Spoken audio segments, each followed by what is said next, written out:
The little girl's voice cut through the marble foyer like a gunshot. "Daddy."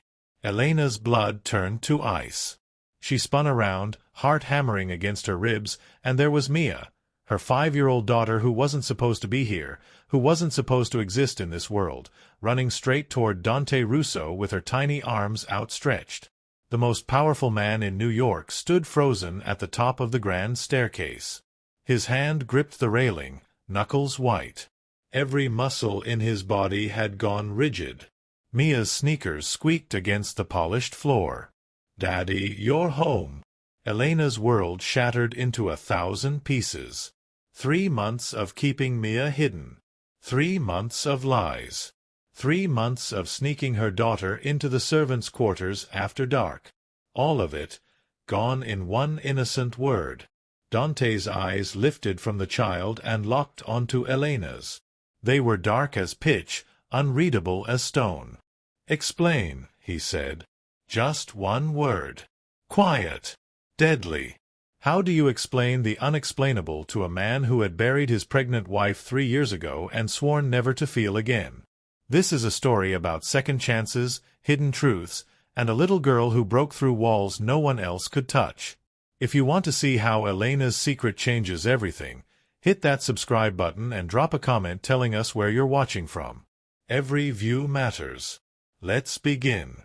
3 months earlier, Elena Martinez had stood outside the Russo estate with a trash bag containing everything she owned and a prayer on her lips. The iron gates stretched 12 feet high. Security cameras. "I want you to know you're not alone in your grief." When Dante found it that evening, he stood in the kitchen for a full minute, just staring at her words. Then he walked away without saying anything. But the next day, when Elena was scrubbing the marble in the foyer, he paused on his way out. "Coffee," he said. "Black. No sugar." It was the first time he'd asked her for anything directly. "Yes, sir." When she brought it to his study, he was on the phone speaking rapid Italian. He took the cup without looking at her, but his fingers brushed hers for just a second. The touch burned. That night, Elena made a decision.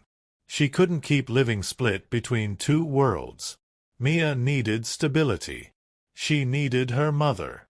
She would bring her daughter home. To this mansion. To this dangerous, broken man's world.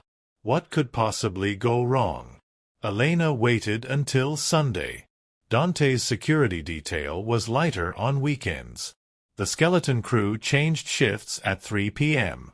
She had a 30-minute window. Mrs. Chen brought Mia to the service entrance, the little girl clutching her worn stuffed rabbit. "Mama!" Mia launched herself into Elena's arms. The weight of her daughter, solid, real, alive, made Elena's eyes burn. 2 months apart. 2 months of bedtime stories over FaceTime and missed goodnight kisses. "Baby girl, listen carefully." Elena crouched down, holding Mia's small face between her hands. "This is Mama's." Then Mia, bless her fearless heart, asked, "Why do you live in such a big house all alone?" "Mia." Elena's face burned. "That's not polite." "It's fine." Dante's expression softened almost imperceptibly. "I live here because it was my father's house. And his father's before him. Don't you get lonely?" The question landed like a punch. Dante set down his fork carefully. "Sometimes." "We were lonely too," Mia announced. "In the car. But Mama sang to me every night." "Do you have anyone to sing to you?" The silence that followed was deafening. Dante's eyes lifted to Elena's. Something raw and unguarded flickered in their depths. "No," he said quietly. "I don't." "That's sad." Mia picked up her fork again, already moving on with the simple wisdom of children. "Maybe Mama can sing for you too." Later that night, after Mia was tucked into a bed that was bigger than their entire car had been, Elena stood in her new living room and tried to process everything that had happened. A knock on the door made her jump. Dante stood in the hallway, still in his white shirt but with a tumbler of whiskey in one hand. "Is she settled?" Yes. She's in heaven. Thank you. He nodded once, then turned to leave. Mr. Russo? He paused. Why are you really doing this? He was quiet for a long moment. When he finally spoke, his voice was rough. Understood. But you said family protects family, Mia said in a small voice. That's what you told me. That Russos protect their own. Something cracked in Dante's expression. When did I say that? He asked quietly. When you were on the phone. You said it in Italian, but I looked it up. La famiglia protegge la famiglia. Elena watched Dante's throat work, watched his eyes shimmer with something that looked like unshed tears.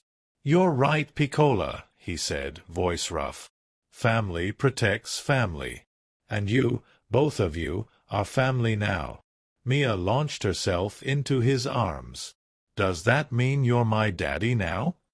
The question hung in the air like a grenade with the pin pulled. Dante's eyes met Elena's over Mia's head. She could see the war raging behind them. The fear. The desire. The impossible hope. If that's what you want, he said carefully, then yes. I'll be whatever you need me to be. I want you to be my daddy. Elena's vision blurred with tears as Dante held her daughter close, his eyes squeezed shut, his whole body trembling with emotions he'd locked away for 3 years. In that moment, Elena realized the terrifying truth. She wasn't just falling for Dante Russo. She had already fallen. For 2 perfect weeks, they existed in a bubble. Dante came home at 6 instead of midnight. They ate dinner together. He taught me chess and Italian phrases. He looked at Elena across the table with heat in his eyes that made her breath catch.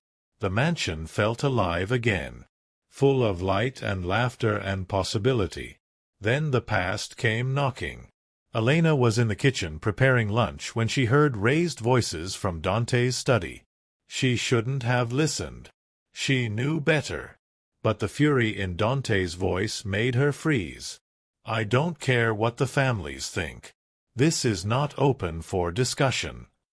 A man's voice, cold, and in the foyer, Dante facing down his cousin and 3 other men in expensive suits. Elena found the audio feed and turned it on. You forced my hand, his cousin was saying. The families voted. You're out, Dante. Too unstable. Too emotional. Too weak. You came into my home. Dante's voice was ice and death. You threatened my family. That woman is not your family. She's a liability. Say her name. Dante took a step forward. Every man in the room tensed. Say her name and watch what happens. This is exactly what I'm talking about. You've lost perspective. You're choosing some nobody over the organization your grandfather built. She's not nobody. She's everything. And if you can't understand that, then you were never family at all.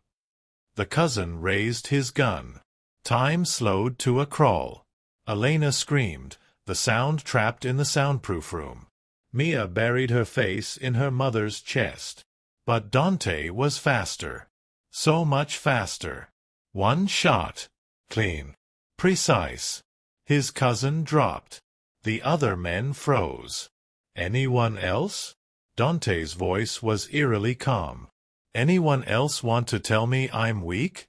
Want to threaten the woman I love? My daughter. Silence. I thought not. He lowered his gun. Get him out of my house. And send a message to every family in New York. Their youngest, 3-year-old Isabella, named for the woman who'd come before, with Dante's blessing and Elena's insistence, was riding on her father's shoulders, shrieking with laughter. Mama. Marco's being mean. Am not. Are too. Both of you enough, Dante called out, his voice still carrying that note of authority that made everyone listen. But there was warmth in it now. Joy. Bella gets to pick. She's the youngest. "That's not fair," both older kids protested. Elena smiled, watching her husband navigate the chaos with the same focus he once applied to running a criminal empire. He'd stepped back from the darker elements of the business, delegating to trusted lieutenants, focusing on the legitimate enterprises. They were almost respectable now. Almost. "What are you smiling about?" Dante appeared beside her, having handed Isabella off to the nanny. "Everything." She leaned into him. "Absolutely everything." He kissed the top of her head. "Any regrets?" It had become their ritual question, asked and answered 1,000 times over 5 years. "Not a single one." "You?" "Only that I'll never have enough lifetimes to love you